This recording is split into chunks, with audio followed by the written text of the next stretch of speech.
on other names for the sophisticated slacker. The quiet child. Everyone tells him he should smile more and talk, but he's a listener, a planner, a thinker. Level-headed, cool, silent in public, and around family. However, when he's off with his best friend, the anti-romantic, he's been known to gab like a schoolboy, like someone who's struggling desperately to get it all worked out in his head. His best friend knows how others see him, stoic and reserved, and he keeps the secret to himself, laughs and smiles, and calls the kid crazy to keep him honest. And it largely works. The kid is honest, desperately honest, so much so that he searches for truth even in spots where there doesn't have to be any. He's been known to accuse himself of the most trivial of frailties, the smallest of failings, things that others ignore. They've been known to say, "Don't be so hard on yourself," and "Don't take life so seriously," they also say. He and he alone knows why he lives the way he does, because it's rare. He sees it in almost no one. There are infinite excuses. There are very few would-be ain'ts. And that's a reference to the New Orleans football team. There are very few would-be ain'ts. On fictionalizations of real conversations. A reenactment, a story. I'm happy here. I am. I'm happy. Did you smoke today? Who wants to know? Hey, where are your cigarettes? You left them in your car, didn't you? No. I'll get them. Stay here. Just one, though. I'm only getting one. That's perfect. I just want one to relax me a little. For me, it's very relaxing. Right back. Here. Where were we? Yeah. Happiness. I don't spend a lot of time thinking about it, questioning it. So I think that's good. You think? No, I mean it's good. I'm happy. I'm happy also. Good. Hey, when's your test? Not till tomorrow afternoon. So I can sleep late and still review a little in the morning. That's good, that's good. Come sit over here. Why? 1 second, I'm coming. Did I tell you how happy I am? I'm happy too. Good. It's a story of exiles in the city that time forgot. The city that time forgot. On transitions and getting old. Mysteriously, I have gone from having a world of options to a state of being, the kind of person who's forever considering a world of options, from a state of constant total self-awareness and simultaneous self-invention, to a state of being the person in the situation wherein someone can point out to you something you didn't realize you were doing, the way you're standing or sitting.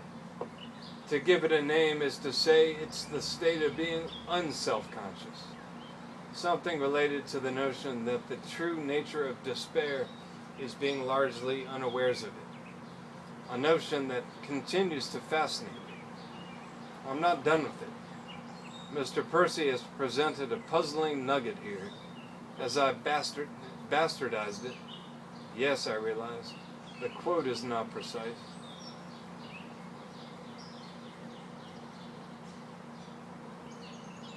I'm going to read that part again at the beginning.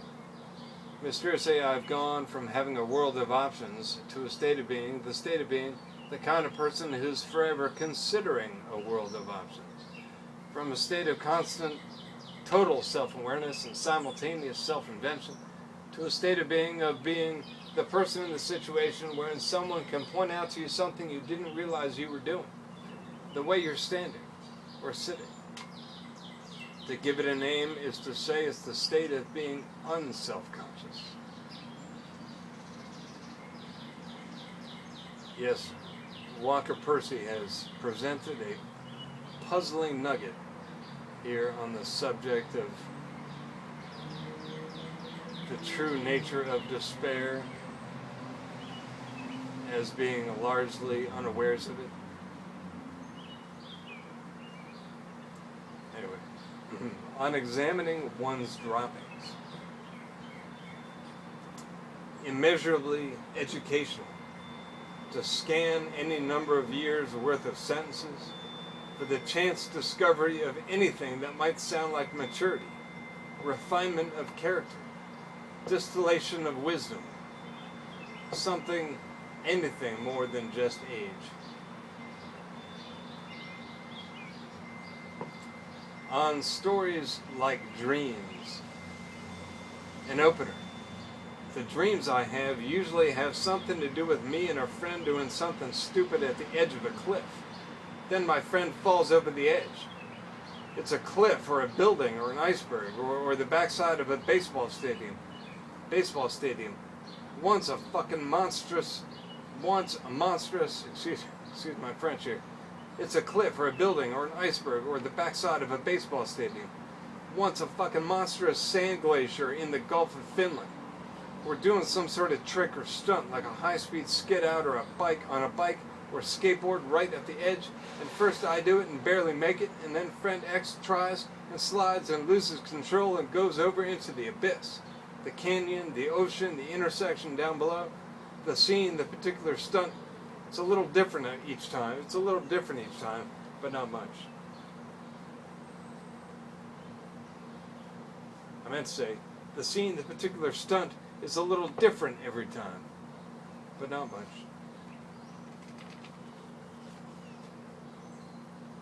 On figuring out what lasting love looks like. Lasting romance is something to be manufactured out of a fine situation.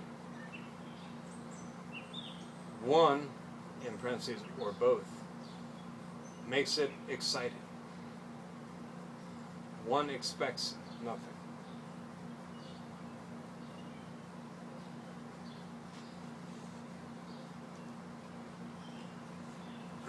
On dog stories. Bobo just bolted across the street.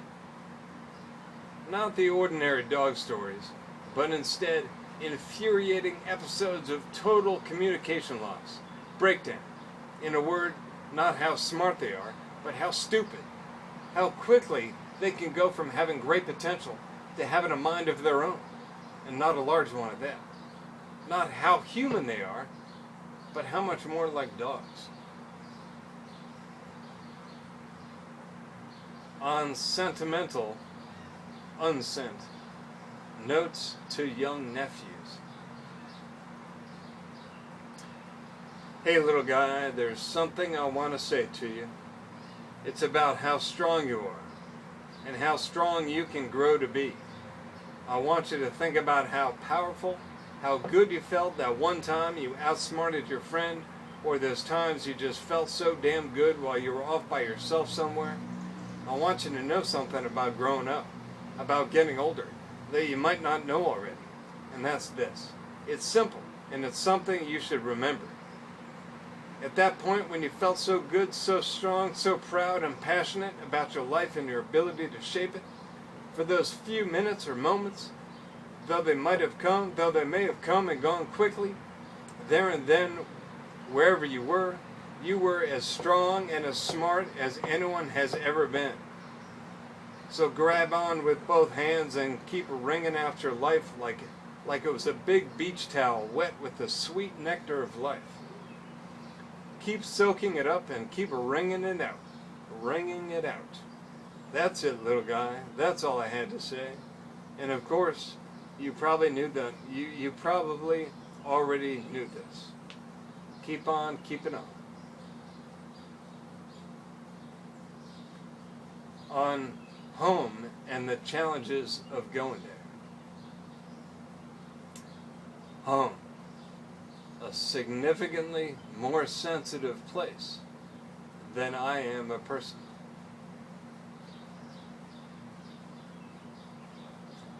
On perfect opening lines that speak to literature's futility in certain arenas. Let me read that again. On perfect opening lines that speak to literature's failure, literature's futility in certain areas. Quote unquote, 1,000 of the best novels could never save him. 1,000 of the best novels could never save him.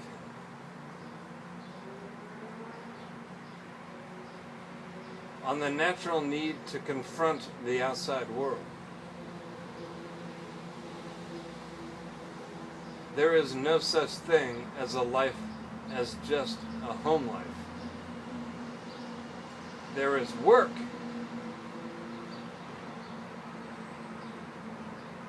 Okay, here we go.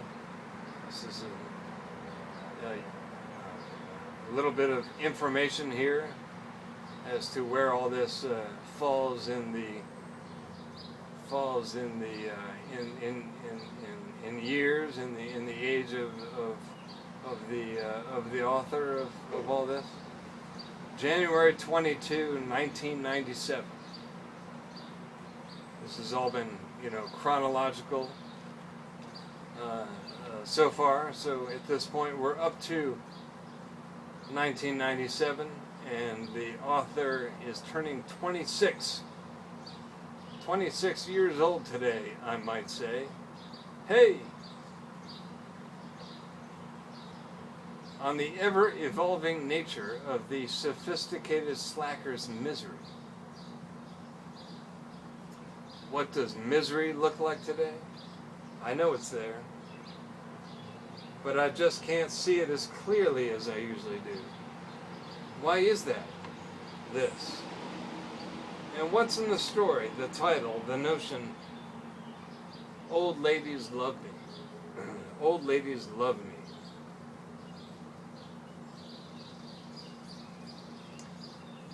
On the subject of old ladies love me, I guess this is the beginning of a story. I work at a museum, a history museum, a collection of high-ceilinged hallways and glass-plated showcase rooms filled to the crown moldings with artifacts and anecdotes, tastefully finished in the high Victorian style of the late last century with comb-toothed decorative caps on all the baseboards. The museum is the historical centerpiece of an historic town, a house of history, in one of the town's, even the country's oldest buildings, oldest colonial buildings. It's the symbol of colonial New England, in the small port town which will remain nameless for now. Whaling, sailing, and the fabrication of the country's first torpedoes, home building, rum making, and the entertaining habits of the continentally ludicrously rich. The museum is many things to many people. At once an air-conditioned oasis in the summertime, as well as snug, locals-only hideaway in the off-season. It is the reason that old ladies love me. I work here, I greet them, I flirt with them, and I try to make a point to check their IDs when I assure them they need to be 21 to gain admittance. My life is pathetic, but at least I know I'm not going out unappreciated. So on and so forth, and there is considerably more to this story, as well as a much better written opening paragraph.